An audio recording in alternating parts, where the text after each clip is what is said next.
Boa tarde, tudo bom? Estamos aqui de novo para conversarmos a respeito de ciência. Sejam bem-vindos.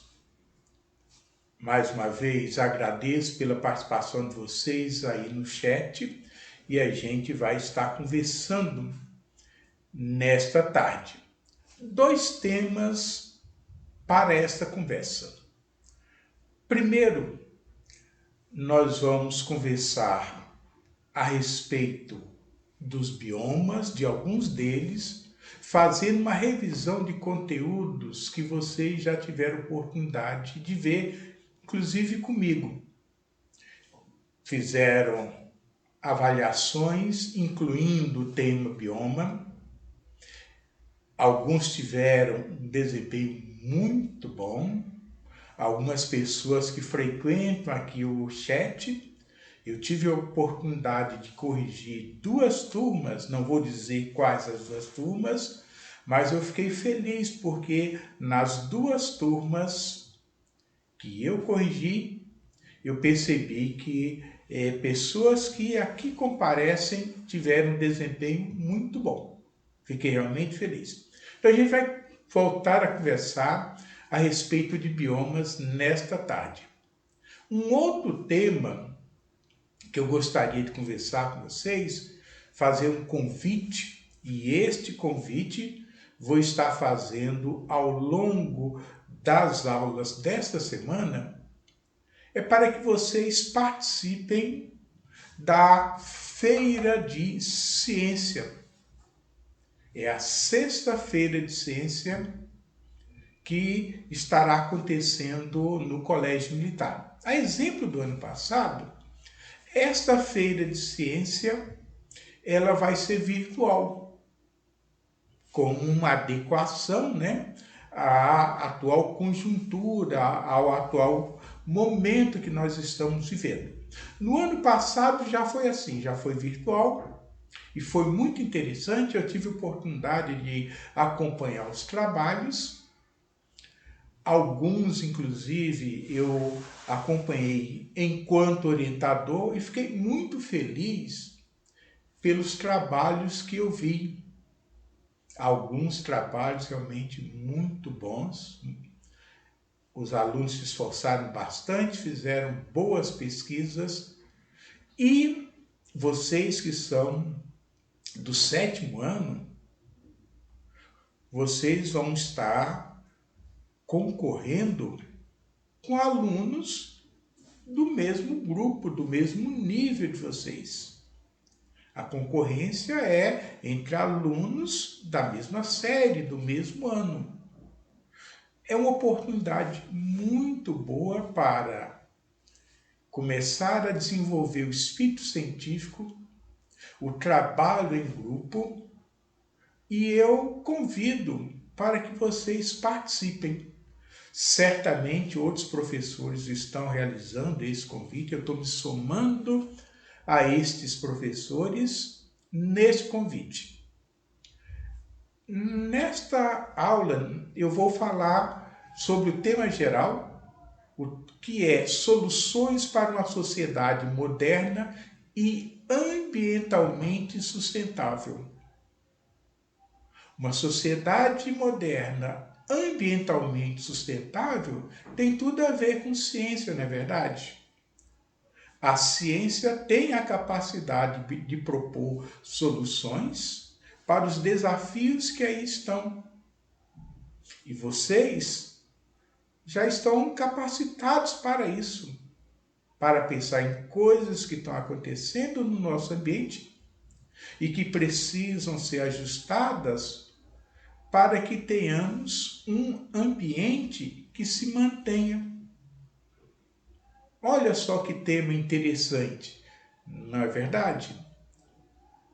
O trabalho, ele pode ser apresentado em grupos de 2 a 5 integrantes, ou pode ser feito individualmente. Eu, particularmente, sugiro que você faça parte de um grupo, porque a tendência moderna é a gente trabalhar em equipe, reunindo competências, reunindo habilidades diferentes. Então, procure pensar nisso. Pessoas do seu conhecimento, do mesmo ano escolar, pode ser da sua turma ou não, que você gostaria de trabalhar, que fizesse parte da sua equipe. Aqui no chat mesmo, eu percebo pessoas dialogando entre si que não são da mesma turma, mas que têm algum conhecimento. Quem sabe, já que a atividade vai ser virtual, vocês poderiam formar um grupo que virtualmente trabalhassem em conjunto. Então pensem nisso.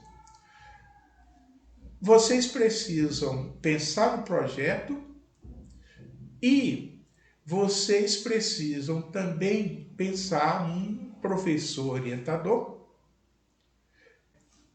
para que possa fazer esse acompanhamento. Esse professor orientador vai fazer parte do seu trabalho mais adiante. O que é importante agora é formar o grupo e elaborar o projeto, escrever esse projeto conforme está sendo pedido. Entre no AVA, veja a ficha de inscrição, veja quais são as sequências, quais são as partes que compõem a elaboração do projeto e, principalmente, observe a data. Hoje é dia 4, nós teremos até o dia 7 de maio para receber do seu grupo a inscrição da maneira como está sendo solicitada. Dá uma olhada no AVA, reúna o grupo, venha fazer ciência. Esse é o convite. Na aula de amanhã a gente conversa um pouquinho mais, porque agora a gente quer conversar sobre biomas.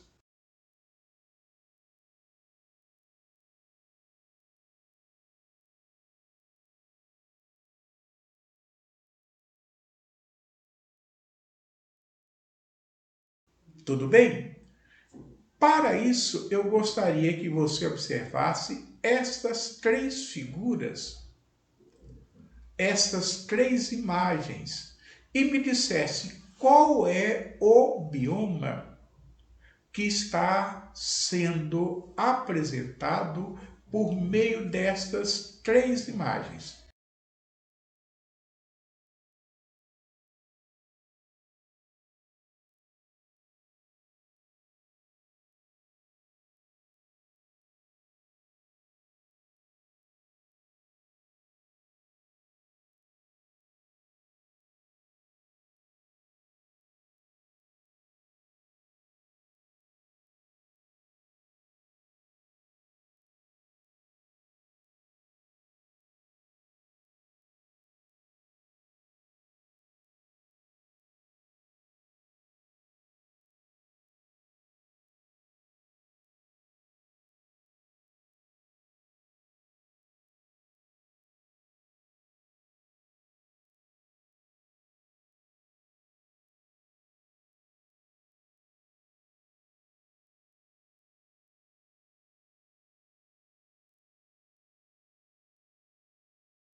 Verifique e escreva aqui no chat.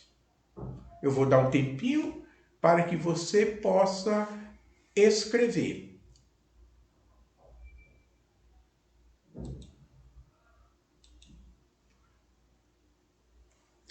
Que maravilha! A maioria escreveu que esse bioma que aí está representado é o bioma Mata Amazônica ou Floresta Amazônica ou simplesmente Amazônia. Alguns poucos, bem poucos, escreveram Mata Atlântica. Então, precisamos verificar que características aparecem nessas três imagens que permite a gente identificar como o bioma Amazônia. Primeiro, rios de grande porte, rios largos, floresta densa, planície. As imagens mostram isso. Como é que eu sei que uma planície? A gente não vê nas imagens montanhas, grandes elevações. Nós percebemos que essas imagens são tiradas de cima de avião e a mata é muito densa, muito fechada. Na Mata Atlântica, que está associada a montanhas da Serra do Mar, os rios não são assim, são rios de montanha, com cachoeiras. Não temos rios tão largos como aparecem aí. Olha esta imagem de uma pessoa dentro da mata, andando dentro da mata numa canoa. Isso é típico da Amazônia, porque existem lá as matas inundadas. O rio enche, se espalha e alcança a floresta, cobre parcialmente a floresta. Então você anda pela floresta de canoa. De vez em quando você vai encontrar um boto, uma sucuri, um jacaré. Faz parte da paisagem.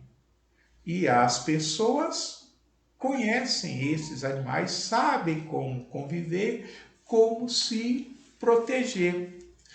Esta imagem que aí aparece mostra que a floresta é uma floresta úmida. Mas esta floresta sofre ameaças.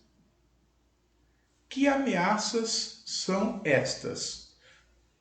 Vejam estas duas imagens.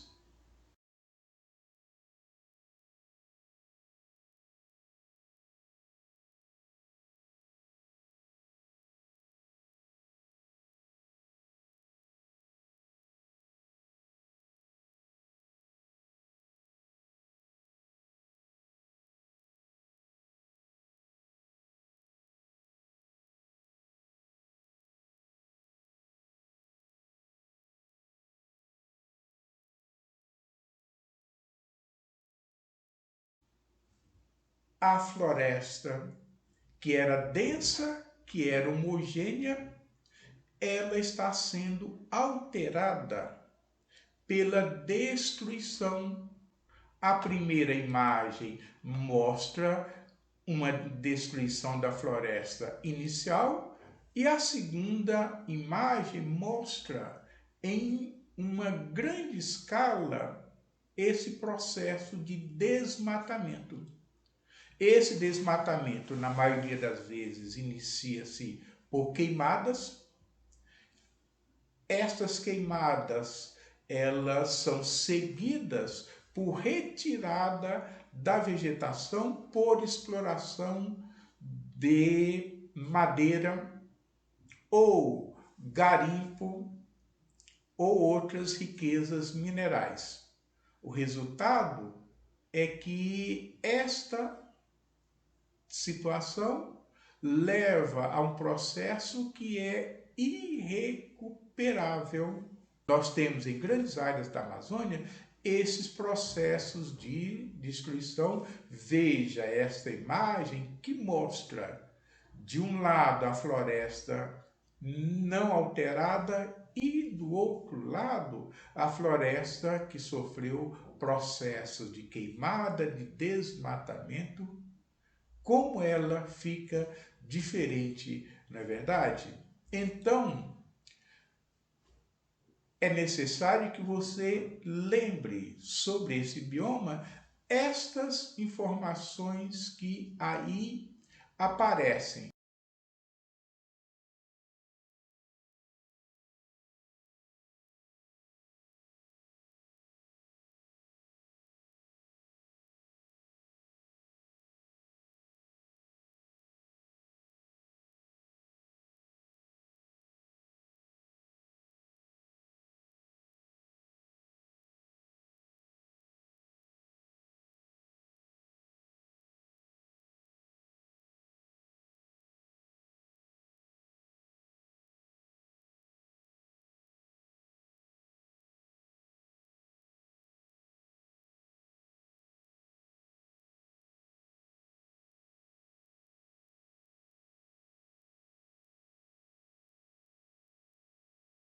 Com relação às chuvas, ao clima e à localização da floresta amazônica, que você, muito provavelmente, pelo que eu conheço, já sabia, não é verdade?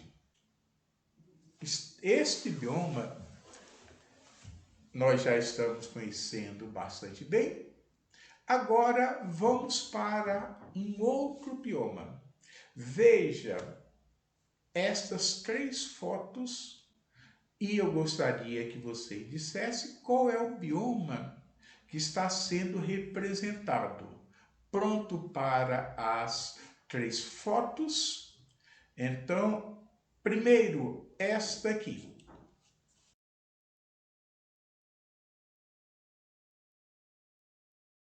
Depois, esta.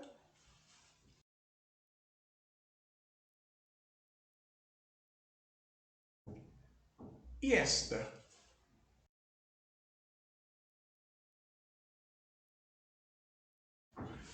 Escreva agora qual é o bioma que você acha que está sendo representado por essas 3 imagens. Muito bom.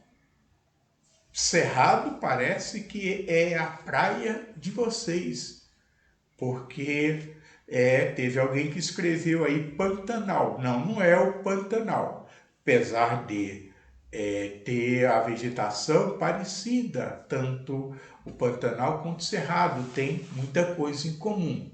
Mas vamos ver que características aparecem na primeira imagem. Bem típico de Cerrado são essas árvores retorcidas, troncos tortuosos, com uma camada protetora de cortiça bem espessa. A segunda imagem mostra que o cerrado é uma vegetação de savana. O que é uma vegetação de savana?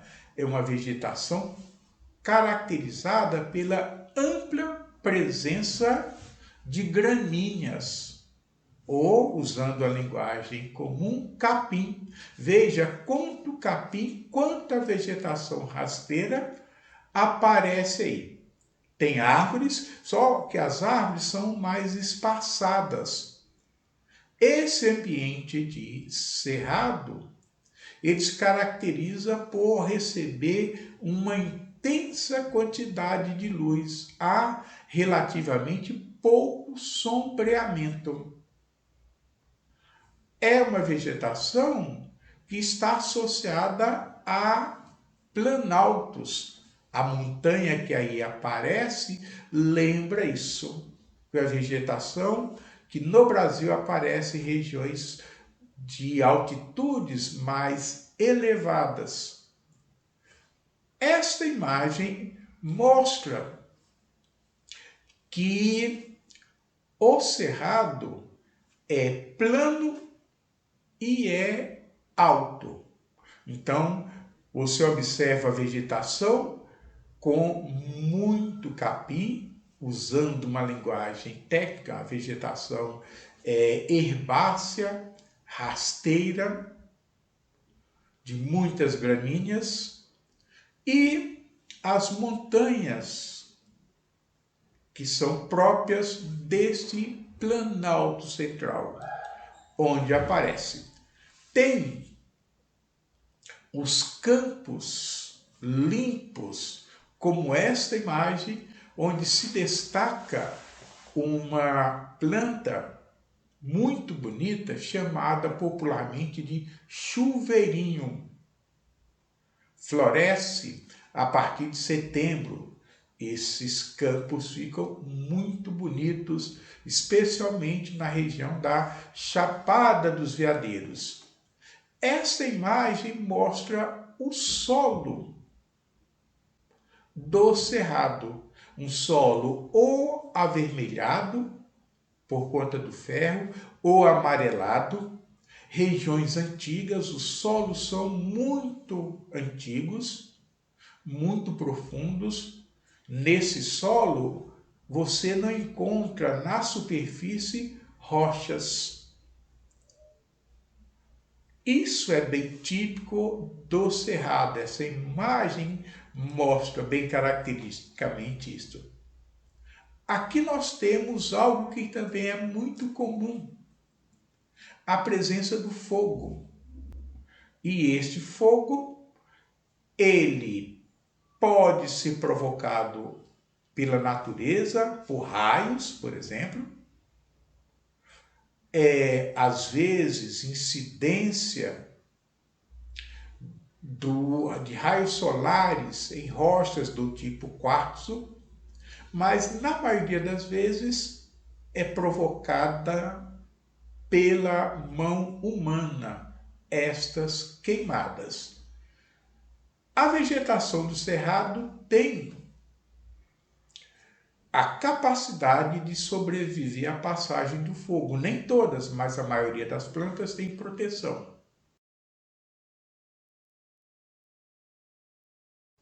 E uma outra peculiaridade mostrada por esta árvore, que é o ipê amarelo, ela floresce em plena seca, como é comum com muitas outras árvores de cerrado. Se ela está florescendo, significa que ela tem bastante água para o seu processo de florescimento. De onde é que ela encontra essa água? Porque não há chuva, nós estamos, como eu falei, na época da seca. Ela encontra essa água nas profundezas do solo. Tem raízes profundas que vão buscar essa água. Cerrado, então, é importante que você veja essas adaptações que as plantas do cerrado apresentam, como aí está.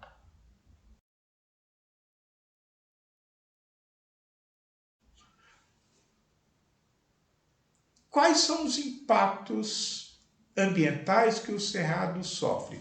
Você precisa tomar conhecimento desses que aí aparecem. Veja essa lista.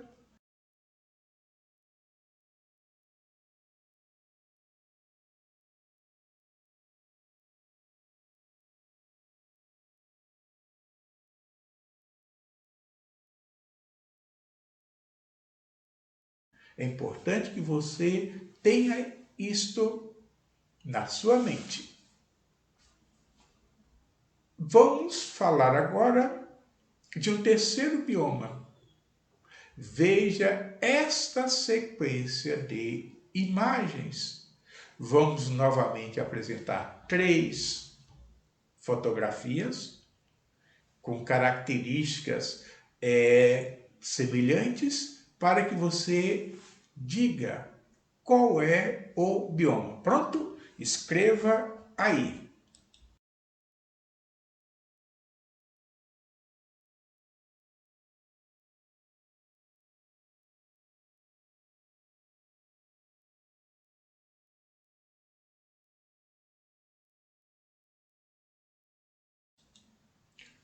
Essa foi fácil, na verdade. Vocês escreveram Caatinga, que é o bioma típico da região Nordeste.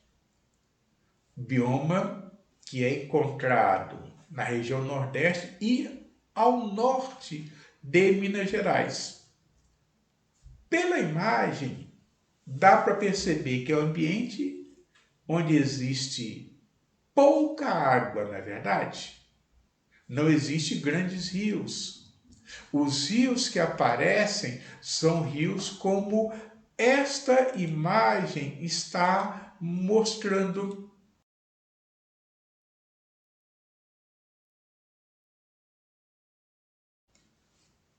Isso é um rio. Ah, mas e a água? A água não está passando. Na época foi feita a fotografia. Por quê? Porque é um rio temporário. Quando as chuvas acontecerem, a água vindo das nuvens vai escorrer e vai chegar até esta região.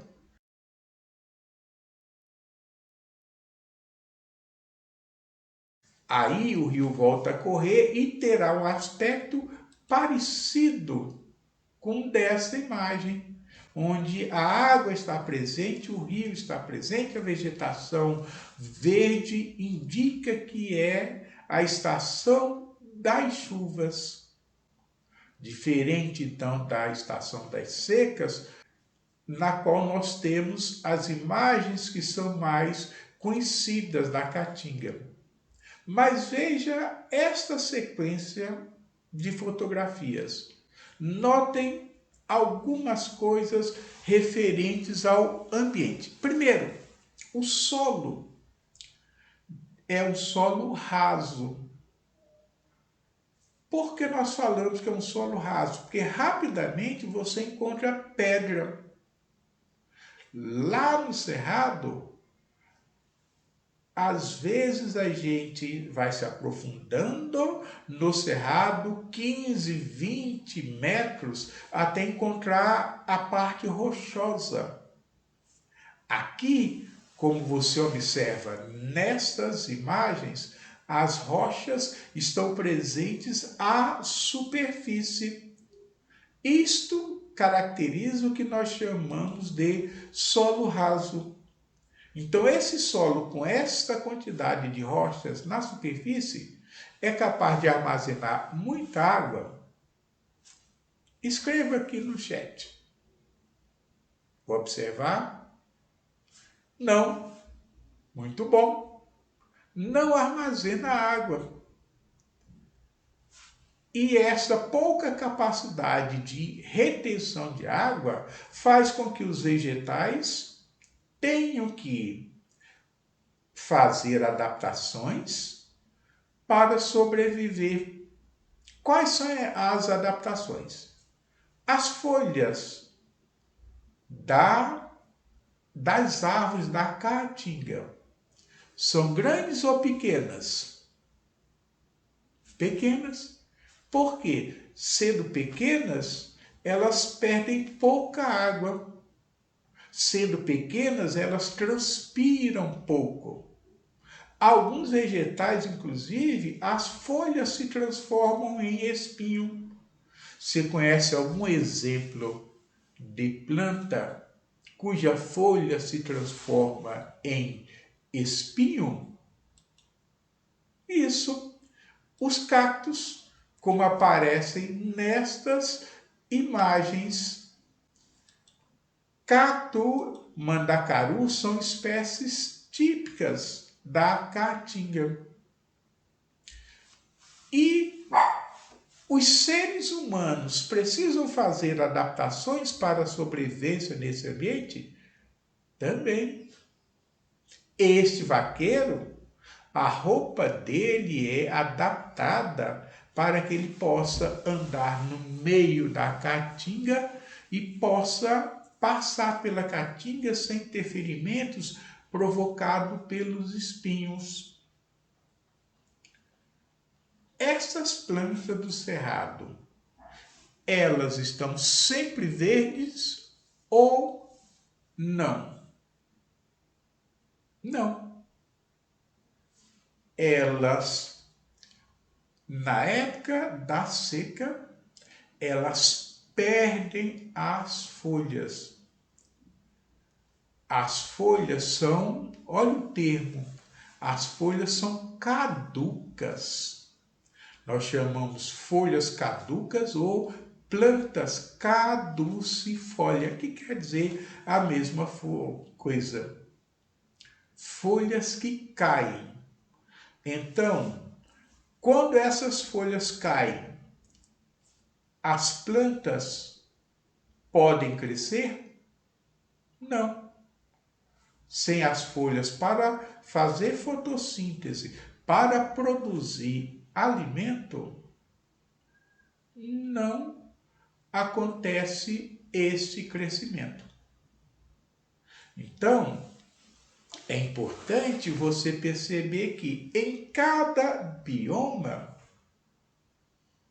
os vegetais e também os animais vão apresentar ajustes, vão apresentar modificações para que possam estar adaptados.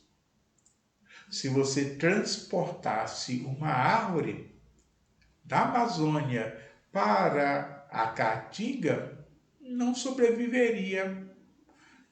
Se você transportasse plantas da Caatinga para uma região úmida, como é a Amazônia, a mesma coisa, essas plantas da Caatinga não sobreviveriam. Estas adaptações, esses ajustes aconteceram por conta de um processo que é muito lento de adaptação, de evolução, demanda milhares ou, mais frequentemente, milhões de anos. É interessante isso, não é verdade? O tempo que as espécies levam para se adaptarem.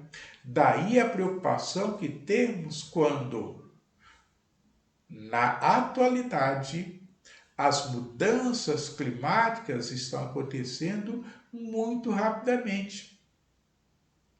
Isso causa em nós essa preocupação. Será que as espécies daquele ambiente vão superar essas mudanças? A maioria acredita que não. Então, nós temos muitos exemplos de desaparecimento de espécies animais e vegetais por conta das mudanças acontecidas na Amazônia, na Caatinga, no Cerrado. Todos estes biomas estão passando por mudanças e essas mudanças têm como agente causador principal o ser humano. No Brasil, nós não temos aqueles grandes fenômenos causadores de mudanças na paisagem, como o vulcanismo, como terremotos. O grande agente modificador da paisagem é o ser humano. No AVA, dei uma passada lá, tem exercícios sobre esses biomas que aqui nós falamos. Lá estão os exercícios e também o gabarito para que você continue fazendo a sua preparação e que você venha a ter, nas próximas avaliações, onde cair questões referentes à Amazônia, Caatinga, Cerrado, você voltar a ter um bom desempenho. Não esqueça reúna seus colegas e, com a sua participação, torne a Feira de Ciência um evento muito especial. Até a aula de amanhã. Tchau!